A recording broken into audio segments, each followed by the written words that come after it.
55ರಿಂದ 6:05ಕ್ಕೆ ನಾನು ಬಂದ್ ಮಾಡ್ತೇನೆ ಅಡ್ಮಿಷನ್ ಅಂತ ಹೇಳೋದನ್ನ ನೀವು ಸ್ಪೋರ್ಟಿವ್ ಆಗಿ ತಗೊಂಡಿದ್ದೀರಿ. ಬಹಳ ಸಂತೋಷ. ನನಗೊಂದು ಟೈಟಲ್ ಹೊಸ ಕೊಟ್ಟಿದ್ದೀರಲ್ಲ ನೀವು, ಥ್ಯಾಂಕ್ ಯು. ಏನ್ ಮಾಡ್ಲಿಕ್ಕೆ ಬರ್ತದೆ, ಎಲ್ಲರದು ನಮ್ದು ವೇಳೆ ನಿರ್ಧಾರವಾಗ್ತಿದೆ, ಗೊತ್ತಿಲ್ಲ ಬೇರೆ. 49ನೇ ವಯಸ್ಸಿಗೆ ಶಿವಾಜಿ ಮಹಾರಾಜ್ನಂತ ಶಿವಾಜಿನೇ ಹೊರಟು ಹೋಗ್ಬಿಟ್ಟ. ಅವನಿಗೊಂದು ಔರಂಗಜೇಬ್ನಿಗೆ 87 ವಯಸ್ಸು ಆಯುಷ್ಯ ಇತ್ತು, ಇವನಿಗೆ ಕೊಟ್ಟಿದ್ರೆ. ಅದಕ್ಕೆ ಸಮಯಕ್ಕೆ ಬಹಳ ನಾವು ಪ್ರಾಮುಖ್ಯತೆಯನ್ನು ಕೊಡಬೇಕು. ಅವನು ಯಾವಾಗ ಕಿತ್ಕೊಂಡು ಹೋಗ್ಬಿಡ್ತಾನೋ ಗೊತ್ತಿಲ್ಲ. ಇದ್ದ ಸಮಯವನ್ನ ಆದಷ್ಟು ಚೆನ್ನಾಗಿ ನಾವು ಬಳಸ್ಕೋಬೇಕು. ಅದು ನಮ್ಮ ಅಭ್ಯುದಯಕ್ಕೆ, ಮತ್ಯಾವುದಕ್ಕೂ ಅಲ್ಲ, ನಮ್ಮ ಸ್ವಂತ ಅಭ್ಯುದಯಕ್ಕೆ. ಜೀವನ ಬೇರೇನೂ ಅಲ್ಲ, ಸ್ಟ್ರಗಲ್, ಸಂಘರ್ಷ ಮಾತ್ರ ಇದೆ. ನಾವೆಲ್ಲರೂ ಮನುಷ್ಯರು ಅಂತ ನಾವು ಮೊದಲು ಒಪ್ಕೊಂಡಿದ್ರೆ ನಾವು ದೇವರಲ್ಲ, ನಾವು ಪ್ರಾಣಿಗಳಲ್ಲ. ಈ ಇಬ್ಬರಿಗೂ ಸಂಘರ್ಷ ಇಲ್ಲ. ದೇವರಿಗೆ ಸಂಘರ್ಷ ಇಲ್ಲ, ಯಾಕೆಂದ್ರೆ ಪೂರ್ಣ ಇದ್ದಾರೆ. ಪ್ರಾಣಿಗಳಿಗೆ ಸಂಘರ್ಷ ಇಲ್ಲ, ಯಾಕೆಂದ್ರೆ ಪೂರ್ತಿ ಅಪೂರ್ಣ. ಅವುಗಳಿಗೆ ಪೂರ್ಣ ಆಗುವ ಸಾಧ್ಯತೆಯೂ ಇಲ್ಲ. ಇವತ್ತಿಗೂ ಒಂದು ನಾಯಿ ಹುಟ್ಟಿದ್ರೆ ಅದರ ಕಥೆ ಏನು, ಅದರ ಅವಸ್ಥೆ ಏನು? ನಮ್ಮ ಮಹಾಭಾರತ ಕಾಲದಲ್ಲಿತ್ತು, ಒಂದು ತುಂಡು ರೊಟ್ಟಿ ಹಾಕಿದ್ರೆ ಬಾಲ ಅಳ್ಳಾಡಿಸ್ಬೇಕು. ಇವತ್ತಿಗೂ ಇದೆ, ಅದು ನಾಯಿಯಾಗೇ ಉಳಿದಿದೆ. ಮನುಷ್ಯ ಹಾಗಲ್ಲ. ಮನುಷ್ಯ ಅಪೂರ್ಣನಾಗಿ ಹುಡ್ತಾನೆ, ಆದರೆ ಪೂರ್ಣತ್ವದ ಕಡೆ ಹೋಗ್ಲಿಕ್ಕೆ, ದೇವರಾಗಲಿಕ್ಕೆ ಪೂರ್ತಿಯಾದಂತಹ ಒಂದು ಸ್ಕೋಪ್ ಇದೆ ಅವನಿಗೆ. ಅದಕ್ಕೆ ಈ ಸ್ಟ್ರಗಲ್ ಇದೆ. ಮೇಲಾಗಿ ನಮ್ಮಲ್ಲೆಲ್ಲರಿಗೂ ಒಂದೊಂದು ನ್ಯೂನ್ಯತೆ ಇದೆ.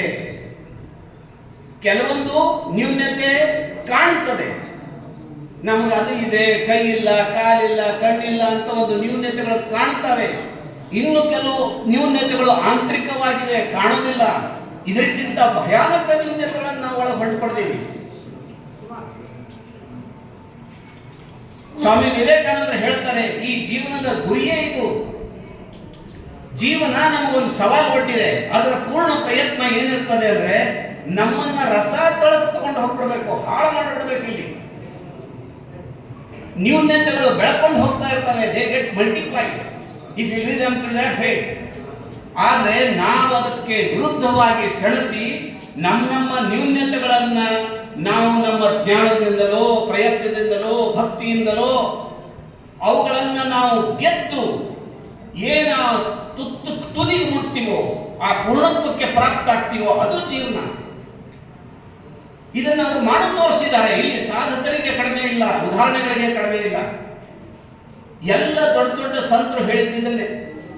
ನಾನು ಶಿವಾಜಿ ಅನ್ನಲ್ಲ, ಅವರು ಗುರುಗಳು ಅಂತ ಪ್ರಸಿದ್ಧರಾದಂತಹ ಸಮರ್ಥ ರಾಮದಾಸ್ ಇದನ್ನೇ ಹೇಳಿದ್ದಾರೆ. 3 ತಾಪಗಳಿರ್ತಾವೆ ಜೀವನದಲ್ಲಿ: ಆದಿ ದೈವಿಕ, ಆದಿ ಭೌತಿಕ, ಪಾರಮಾರ್ಥಿಕ. ಯಾವ ಮನುಷ್ಯನಿಗೂ ಬಿಟ್ಟಿಲ್ಲ. ಇದು ಇದೆ ಆಂತರಿಕ ಕೆಲವೊಂದು ದೋಷಗಳನ್ನು, ನ್ಯೂನ್ಯತೆಗಳನ್ನು, ಇಲ್ಲ ಹೊರಗೆ ಕಾಣುವಂತಹ ದೋಷಗಳು, ನ್ಯೂನ್ಯತೆಗಳು. ಹೊರಗೆ ಕಂಡು ಬಿಟ್ರೆ ಅದಕ್ಕೆ ಪರಿಹಾರ ಸರಳವಾಗಿರ್ತದೆ. ನನಗೆ ಕಾಣೋದಿಲ್ಲ ಅಂದ್ರೆ ಯಾರೋ ಬಂದು ಹಿಡ್ಕೊಂಡು ದಾರಿ ತೋರಿಸ್ತಾರೆ.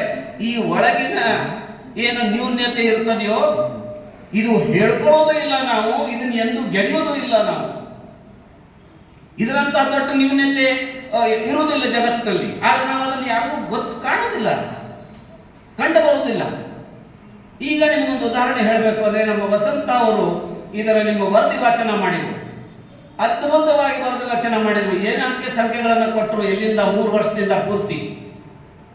ಆದ್ರೆ ಅವ್ರು ಏನು ಬ್ರಿಲ್ ಲಿಪಿ ಮೇಲೆ ಅದನ್ನ ಕೈ ಹಿಡಿದು ಓದ್ತಿದ್ರು, ಅವರಲ್ಲಿರುವಂತ ಆ ಒಂದು ಕ್ಷಮತೆ ನನ್ನಲ್ಲಿಲ್ಲ.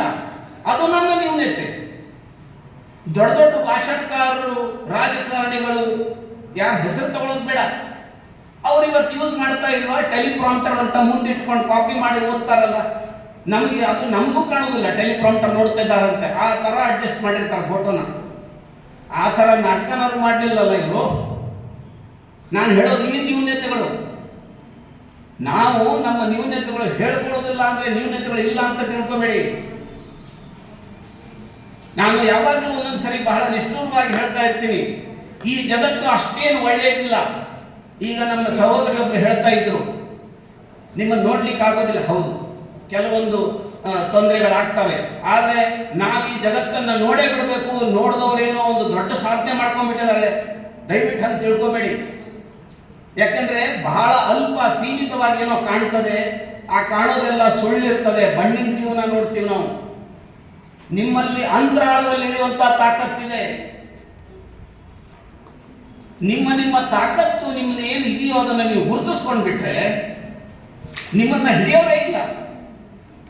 ಮತ್ತು ಈಗೀಗ ಬಂದಿರುವಂತಹ ಎಲ್ಲ ತಾಂತ್ರಿಕ ಯುಗ ಇದು ಈ ನ್ಯೂನತೆಗಳಿಗೆ ಒಂದು ಪರಿಹಾರ ಕೊಡ್ಲಿಕ್ಕೆ ಬಂದಿದೆ. ಸೊ ಇದನ್ನೆಲ್ಲ ಉಪಯೋಗ ಮಾಡಿಕೊಂಡು ನಾನು ಹೇಳಿದ್ನಲ್ಲ, ಇದನ್ನ ನ್ಯೂನತೆ ಅನ್ಕೊಳ್ಳೋದೇ ಬೇಡ, ಇದನ್ನೊಂದು ಸವಾಲ್, ಚಾಲೆಂಜ್ ಆಗಿ ಇಟ್ಕೊಳ್ಳೋಣ. ಇಂಥ ಚಾಲೆಂಜ್ ಎಲ್ರಿಗೂ ಇದೆ. ನಾನು ಮತ್ತೆ ಹೇಳ್ತೀನಿ, ನನ್ನೊಳಗಿದ್ದಂಥ ಚಾಲೆಂಜ್ ಏನಿದೆ ನನಗೆ ಗೊತ್ತಿಲ್ಲ.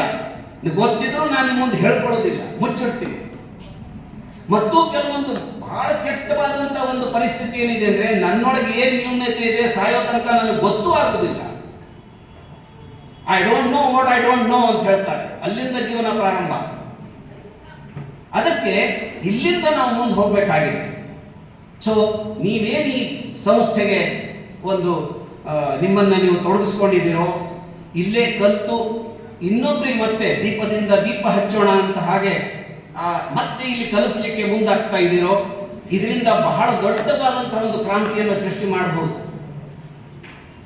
ಮತ್ತು ನಿಮ್ಮ ಕೃತಜ್ಞತೆಯನ್ನು ಸೂಚಿಸಲಿಕ್ಕೆ ನೀವೇನು ಶಿಕ್ಷಕರನ್ನೆಲ್ಲ ಕರೆದು ಅವರಿಗೆ ಸನ್ಮಾನ ಮಾಡ್ತಾ ಇದ್ದೀರೋ, this gesture itself is extraordinary. ಹೀಗಾಗಿ ನಿಮ್ಮಲ್ಲಿರುವಂತಹ ಒಂದೇನು ಶ್ರದ್ಧೆ ಇದೆಯೋ ಅದು ನಿಮ್ಮ ಓದಿನ ಕಡೆಗೆ, ಜ್ಞಾನದ ಕಡೆಗೆ ಹೆಚ್ಚು ಒಲಿತದೆ.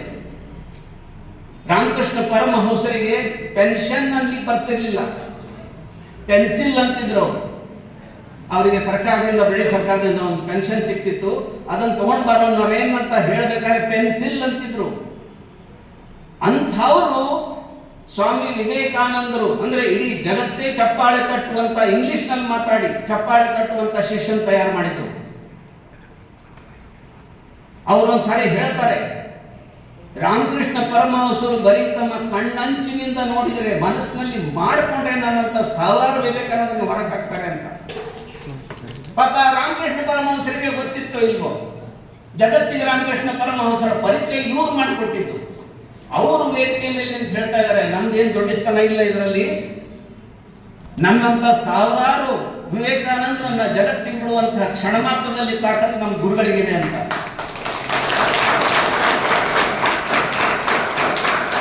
ಗುರುಗಳು ಕಲಿಸೋದು ದೊಡ್ಡದಿರುವುದಿಲ್ಲ, ಗುರುಗಳು ಏನು ಹರಿಸ್ತಾರೆ, ಅವರ ಆಶೀರ್ವಾದ ಏನು ಮಾಡ್ತಾರೆ ಅದರಲ್ಲಿ ಬಹಳಷ್ಟು ಅಡಗಿರುತ್ತದೆ. ಮತ್ತು ಗುರುಗಳು ಕಲಿಸ್ತಾರೆ. ಇಲ್ಲಿ ಬಂದಂತಹ ಎಲ್ಲ ಗುರುವೃಂದದ ಪರವಾಗಿ ನಾನು ಒಂದು ಮಾತು ಹೇಳ ಬಯಸ್ತೇನೆ ನಿಮಗೆ. ಯಾಕೆಂದ್ರೆ ನಾವೆಲ್ಲ ಇಲ್ಲಿ ಸಮಾನ್ವಯ ಮನಸ್ಕರಕ್ಕೆ ಇದ್ದೀವಿ ಅಂತ ನಾನು ತಿಳ್ಕೊಂಡಿದ್ದೀನಿ. ನಾವೆಲ್ಲರೂ ನಿಮಗೆ ಕಲೀಲಿಕ್ಕೆ ಸಹಾಯ ಮಾಡ್ತಾ ಇದ್ರೆ ಅದು ನನ್ನ ಕರ್ತವ್ಯವಾಗಿರ್ತದೆ. ಯಾಕೆಂದ್ರೆ ಯಾವ್ದಾದ್ರು ದೇವರ ದಯೆಯಿಂದ, ಗುರುಗಳ ದಯೆಯಿಂದ ನನಗೇನಾದ್ರೂ ಒಂದು ಬಂದ್ರೆ ಅದ್ರ ಹಿಂದಿನ ಜವಾಬ್ದಾರಿಯೇ ಇದನ್ನು ನಾನು ಇನ್ನೊಬ್ಬರಿಗೆ ಕೊಟ್ಟು ಹೋಗ್ಬೇಕು. ಅದಕ್ಕೆ ನನಗೆ ಬಂದಿರ್ತದೆ. ಅದು ನಾನು ಇಟ್ಕೊಳ್ಳಿಕ್ಕೆ ಅಥವಾ ಇದರಲ್ಲಿ ಹಣ ಮಾಡ್ಕೊಳ್ಳಿಕ್ಕೆ ಬಂದದ್ದಲ್ಲ ಇದು ವಿದ್ಯೆ. ಇದನ್ನ ಇನ್ನೊಬ್ಬರಿಗೆ ಕೊಡೋ ಜವಾಬ್ದಾರಿ ಕೊಟ್ಟು ದೇವರು ಅದನ್ನು ನಮ್ಗೆ ಕೊಟ್ಟಿರ್ತಾನೆ, ಅಥವಾ ನಮ್ಮ ಗುರುಗಳು ನಮಗೆ ಅದನ್ನು ಕೊಟ್ಟಿರ್ತಾರೆ. ಸೊ ಆ ಜವಾಬ್ದಾರಿಗೆ ನೀವೆಲ್ಲ ಸಹಾಯಕರಾಗ್ತಾ ಇದ್ದೀರಿ ಅಷ್ಟೇ, ನಿರ್ವಹಣೆಗೆ. ಹೀಗಾಗಿ ಎಲ್ಲ ಶಿಕ್ಷಕ ವೃಂದದ ಪರವಾಗಿ ನಾನು ನಿಮ್ಗೆ ಹೇಳ್ತಾ ಇದ್ದೀನಿ, ಈ ಶಿಕ್ಷಣ ಸಂಸ್ಥೆ, ಜ್ಞಾನವಂದನ ಸಂಸ್ಥೆ ನಮಗೊಂದು ಅವಕಾಶ ಒದಗಿಸಿಕೊಟ್ಟಿದೆ. ನಾವೊಂದು ಒಳ್ಳೆಯ ಕಾರ್ಯಕ್ರಮದಲ್ಲಿ ಬಂದಿದ್ದೀವಿ, ಒಳ್ಳೆಯ ಕಾರ್ಯದಲ್ಲಿ ನಾವು ಕೈ ಜೋಡಿಸ್ತಾ ಇದ್ದೀವಿ ಅನ್ನಿಸ್ತಾ ಇದೆ. ನೀವೆಲ್ಲರೂ ಒಂದು ಈ ನಿಮ್ಮ ಜ್ಞಾನದ ಉತ್ತುಂಗಕ್ಕೆ ಏರುವಷ್ಟು ಕ್ಷಮತೆಯನ್ನು ಹೊಂದಿದ್ದೀರಿ. ಎಷ್ಟು ಬೇಗ ಕಂಡುಕೊಳ್ತೀರೋ ಅಷ್ಟು ಒಳ್ಳೆಯದು. ಯಾರಲ್ಲಿ ಯಾರೂ ಕಡಿಮೆ ಇಲ್ಲ. Every soul is eternally divine rather. It is only the realization which is taking time. ಇಷ್ಟು ಹೇಳ್ತಾ ನಿಮಗೆಲ್ಲ ಜೀವನದಲ್ಲಿ ಒಳ್ಳೆಯದಾಗಲಿ. ನೀವು ಯಾರೂ ಎಲ್ಲೂ ಮಧ್ಯದಲ್ಲಿ ನಿಲ್ಬೇಡಿ, ಗುರಿ ಮುಟ್ಟುವವರೆಗೂ ಮುಂದೆ ಸಾಕ್ತಾ ಇರಿ. ಎಲ್ಲ ದೇವರ, ಹಿರಿಯರ, ಗುರುಗಳ ಆಶೀರ್ವಾದ ನಿಮಗೆ ಸದಾ ಲಭಿಸಲಿ ಅಂತ ಹೇಳ್ತಾ, ಈ ಸಂಸ್ಥೆ ನನಗೆ ಮಾತಾಡಲಿಕ್ಕೆ ಸಮಯ ಒದಗಿಸಿಕೊಟ್ಟಿದ್ದು, ಇಲ್ಲಿ ಕರೆದು ಸನ್ಮಾನ ಮಾಡಿದಂತಹ ಎಲ್ಲದಕ್ಕೂ ನಾನು ನಿಮಗೆ ಚಿರಋಣಿ ಆಗಿರ್ತೀನಿ. ಧನ್ಯವಾದ.